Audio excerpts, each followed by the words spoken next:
is that something that you were like prepared for? Or are you just gonna like let someone else like take control and you just kind of like roll with it? No matter I would have what let it happened? be a 10-minute race until 1K to go. Okay, had yeah. it. Like I feel if someone wants to lead at 9-minute pace, I'll go with it. If someone wants to lead a 10-minute pace, I'll sit behind it. And it's a championship. You know, Yep. people after the prelim, Courtney turned around, she's like, "I'm so sorry, I should have led some." I was like, "No, you shouldn't have. Like, this is dog eat dog, man. This is a championship. Like, I'm funny." And it's very sweet of her, but it's more like I was ready to sit and do zero work until 2 to go or 1K to go. Had it been super slow, I would have gone a little sooner. But yeah, we all have our ways of running it, and I think I was talking to Courtney Wayment under the stadium right after we finished, and I was saying, like, sometimes when you come out of college, you've had so many races that you've had to just push and lead, and she just ran 9:16 by herself at NCAA, so she has that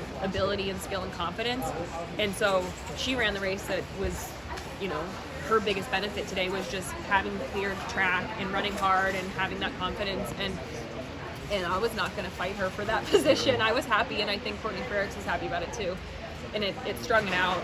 And then, yeah, like I said, with typically between 1,200 and 600 to go, I like to make a big move and push in these races. And yeah, with like 700 to go, I just went hard and could see on the Jumbotron that I had a big gap with like 300 to go. So spent the next phase just making sure I had good water and good hurdles and uneventful. Can you reflect on what it's like to now win number 10?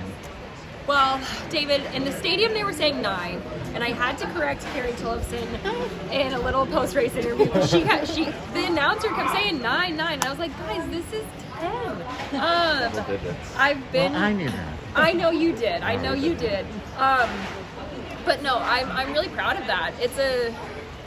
Being a 10-time U.S. champion in the same event is, it's hard to show up for 10 championships healthy. I had 2013, I didn't race because I had a stress fracture. But every time I've shown up, I've won, and the women's steeple is incredibly competitive, and it's, you know, racing against the collegiate record holder and the Olympic silver medalist, you know, it's not easy stuff, and we push each other and we make each other better, and I think we bring out excellence in each other, and so it's a great time to be racing these women, and I'm super, super happy and proud to have had my 10th title. It feels like a lifetime achievement award.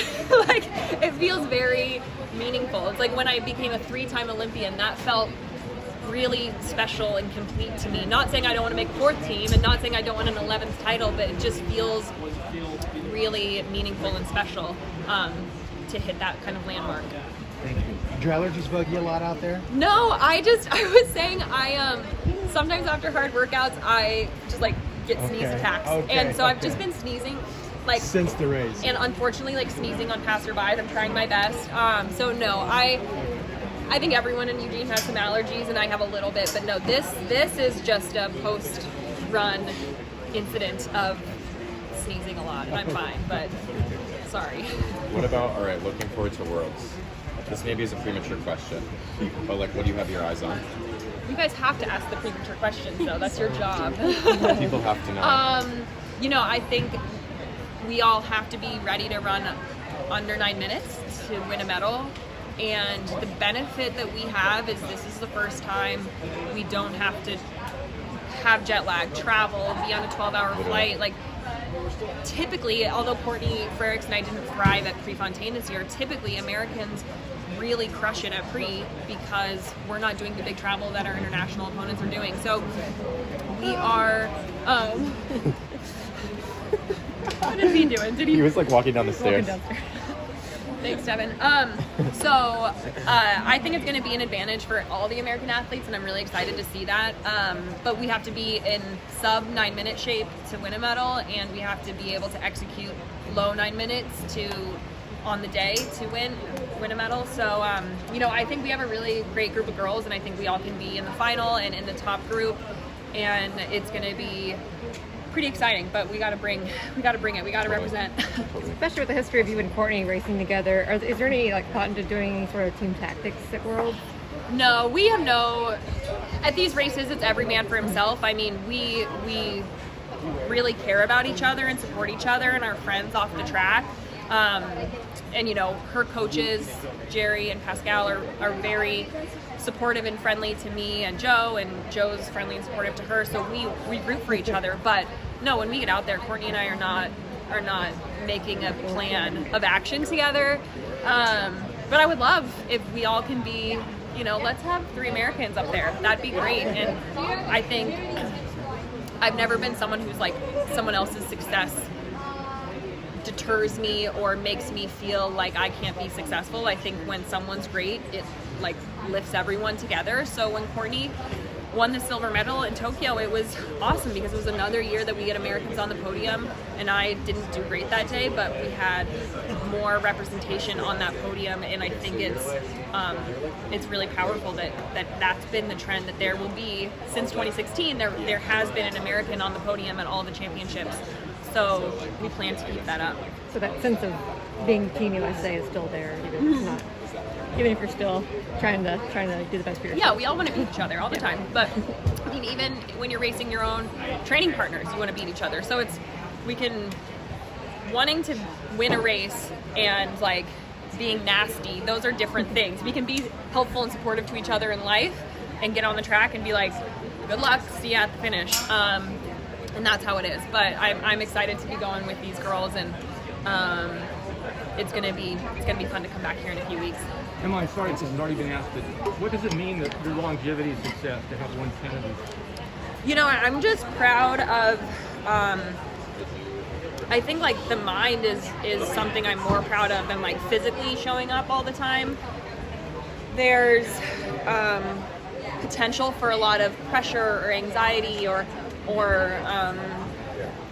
you know, being nervous of not hitting expectations or whatever, and I don't feel that. I feel really calm and confident and at peace, and I know even if I don't win the US championship, I feel good about myself and who I am, and that was proven to me in Tokyo. When I didn't do well, I still like was a happy human, and so to have the mindset that like I'm gonna come here and try and win again in really competitive racing is, I think, proof of the work that my coach and my husband Joe does with building my confidence and also building me to have just a mindset of a person that is like well-rounded and happy and fulfilled no matter what happens. And so I'm not standing on the starting line thinking if I don't win, the world's going to crumble, and I'm standing there being like, this is an opportunity and there's a lot to gain, but